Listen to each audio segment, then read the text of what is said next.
Here is this. Basically, what they do, they bought a lot of the Xiaofeng cameras basically as like the hardware, and they put their own software firmware on it. That way, you get a lot more user-friendly experience and something that you can use here in the US. Fantastic thing is this only costs $20.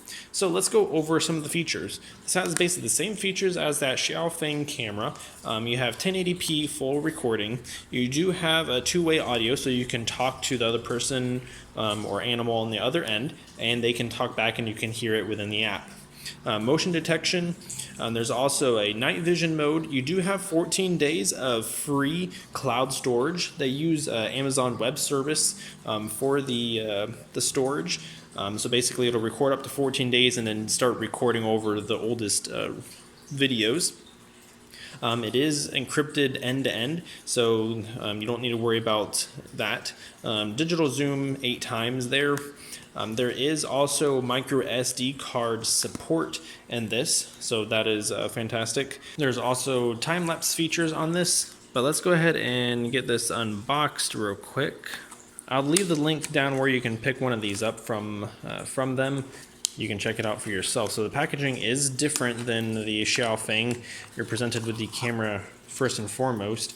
Pretty much the exact same thing. You have the USB port, micro USB for charging, the LED light, box design, plastic. You have your sensor, a little LED, your camera, the swivel base, which is also magnetic.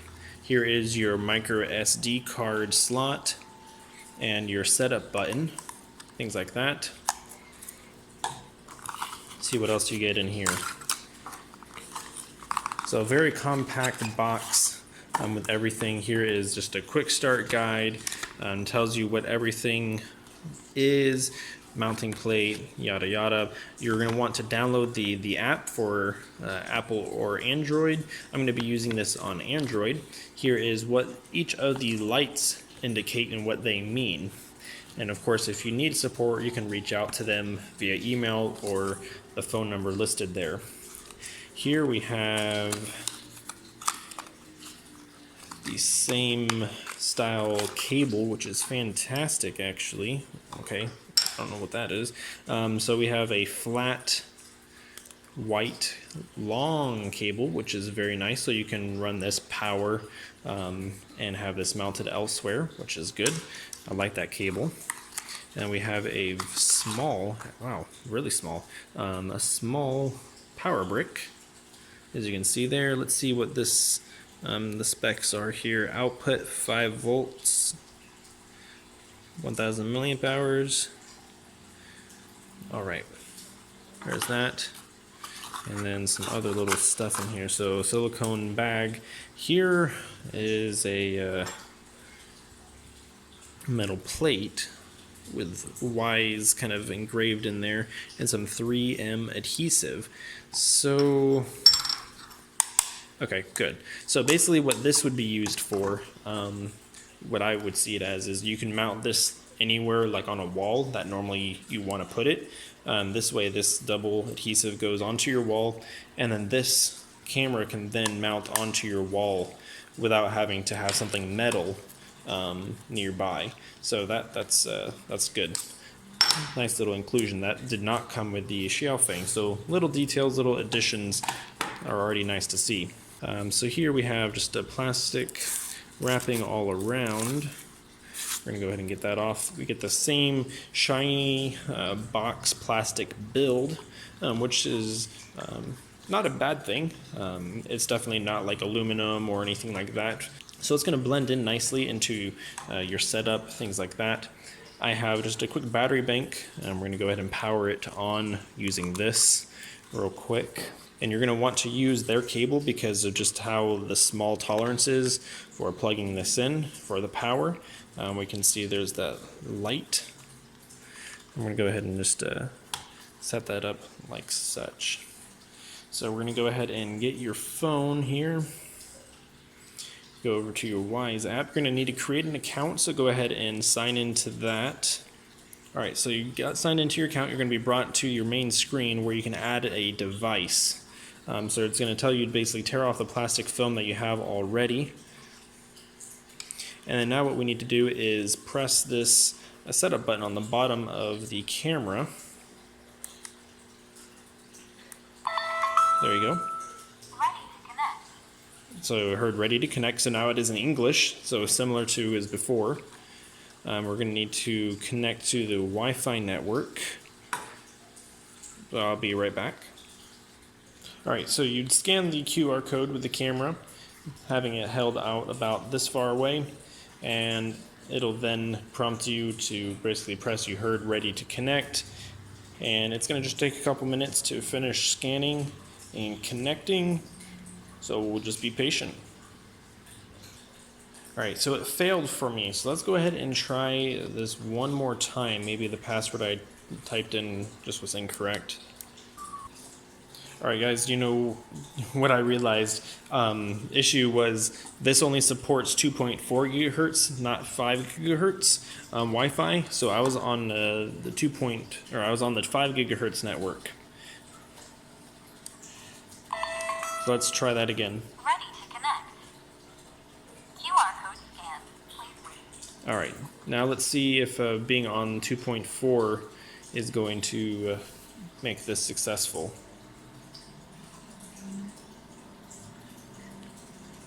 So just a small tidbit there in case yours doesn't work. Connect to a 2.4 gigahertz network, and that should solve any issues.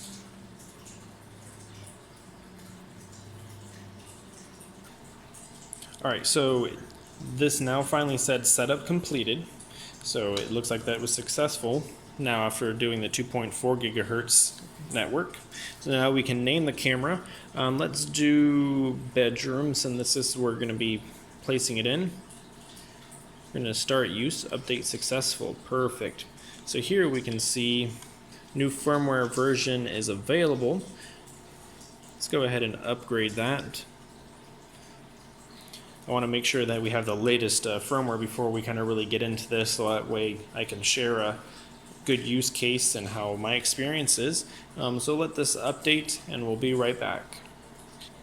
Alright, once it says it's been completed, it'll say your firmware is up to date. Kind of goes through the different features. So you have pinch to zoom, you have the option to change HD or standard definition, turn on and off your sound. You'll hold down the microphone to talk. Record a video to your mobile device, so you can actually record the webcam video to your phone and use your phone storage. That's actually pretty cool. Videos of photo album. So here we are. So here is the app. Let's go into settings real quick. Alert settings. You have motion detection. We want that. So sensitivity. You may want to play around with the sensitivity depending on how many alerts you get for detection. Sound detection, we can turn that on as well. Motion had sensed in the bedroom already. Let's go ahead and just turn that off for the meantime. And the sound.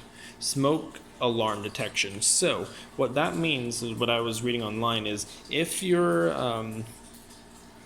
if let's say you have a smoke detector or carbon monoxide alarm, it'll detect that sound and alert you in the through the app. So it knows, and they basically has detection of different alarm sounds and things like that, since most alarms for smoke detection and carbon monoxide are the same. So they have that detection built in, so that's great. Alert detection, so you can have this basically on a schedule. So if you want to, let's say, have this turned on during the day when you're gone at work, you can have that. Or if, let's say, on the weekend, let's say you go out of town, things like that. Local recording to micro SD cards, so you're going to need to turn that on to basically record to a micro SD card. Night vision auto, that's fine. You can turn on and off the status light, so that way you make it more discreet. Rotate image 180, so in case, let's say, you mount it upside down, you can rotate the image and that way it's right side up. This will detect and tell you how much storage you have available on your micro SD card. Right now I don't have anything in there. You can change the name there, and then you can also delete a device from your account.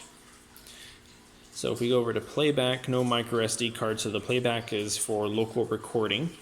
You can take photos of whatever might be going on. So let's see that, and we can just take a photo. We can also record. So let's take this up.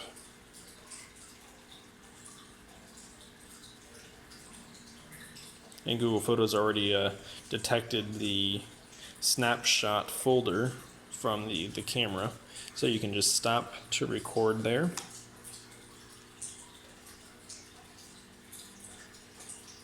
And you can see the transfer rate, about 37 kilobits per second. And if we go back, we can see all of the different cameras that you may have set up, things like that. For notifications, it'll go through and keep a log of the detections, motion, or sound, and the date, and you can quickly view the footage right there. So if we go over to album, we can see the video manual recording.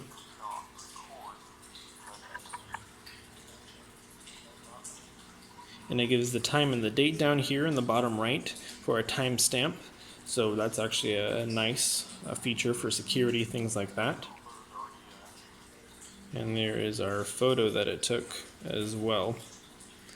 So overall, this is a really great budget intro to security, home security.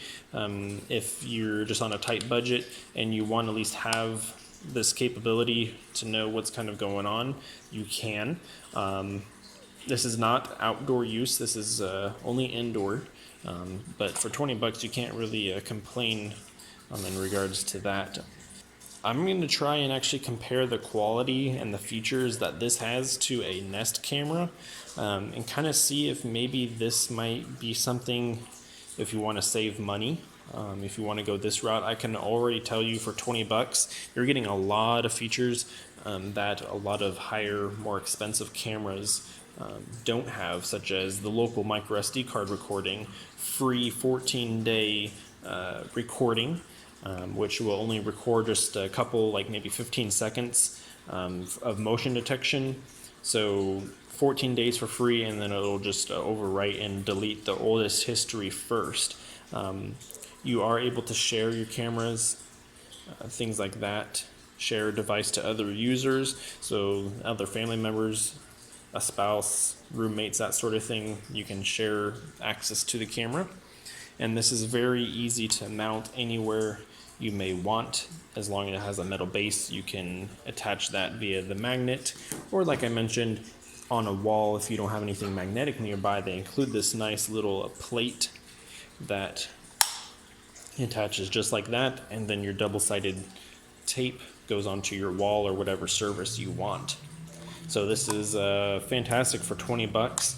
I'm going to be going away on business, and this will be a good temporary solution, or permanent solution actually, depending on how this performs. Very simple. If you guys have any questions, feel free to leave them down below. I don't have an external hard drive. I kind of am curious whether or not it will support external hard drive recording versus just the micro USB down here. I don't think so. This may be just for file firmware updates, things like that. Thank you guys for watching. Hit that like button if you thought this video was helpful. Comment down below if you think that this is a good, cheap solution. If you think maybe this might beat out some of the competitors like Nest, the Netgear Arlo system, and others that are out there. Let me know what you think. Subscribe, and I will see you all in the next video. Take care.